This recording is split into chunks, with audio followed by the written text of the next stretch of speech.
So we're facing a big problem. A lot of people are reluctant to go to therapy, to go to counseling because they're afraid to talk about their problems. And I get that. You have the other extreme as well, where people are doing too much therapy, talking too much about their problems. And I think we got to challenge the premise. If you are aware of any research that says talking about your problems is a good thing, and ruminating about your issues is actually helpful, please share it. Share it in the comment section below. I haven't seen anything. I've seen loads of research and experience and Torah wisdom about talking about possibilities and how that's actually helpful.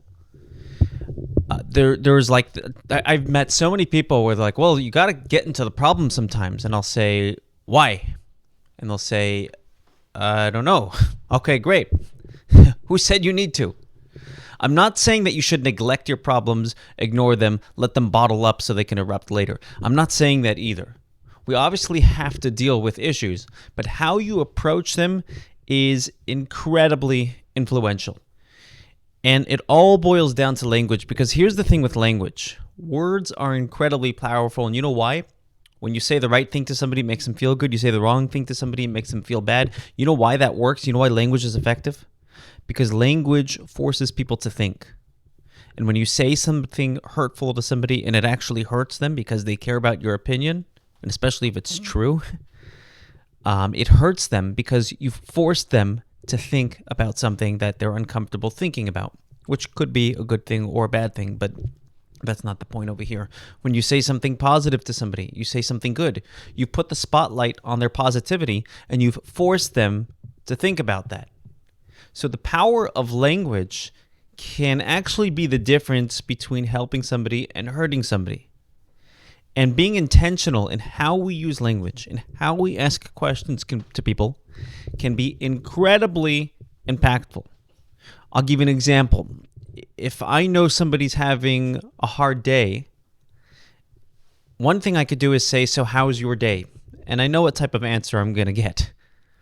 They're going to share with me the difficulties that they've had. And you know what that's going to do? That's going to make them even more frustrated.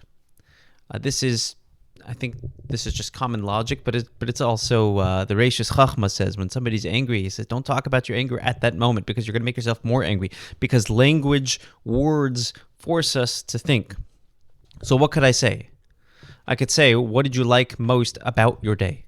Even though you had a hard day, even though things were not easy and things didn't go your way, despite all of that, what did you like most about it? Putting somebody in a tight corner, forcing them to notice that with all the darkness, there's some sort of glimmer of light that they have the ability to notice. And if they can notice that, they can find more of it. They can look for more of it.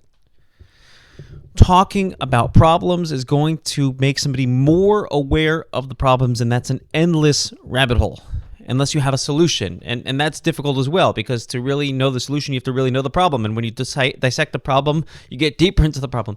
But there's another option, which is talking about possibilities, talking about resilience, because behind every problem, there's a hero. There's a hero who's pushing. There's a hero who showed up. There's a hero who says, despite these issues, I'm still here. I still showed up. So why talk about the problem when you could talk about the hero who's fighting through that problem?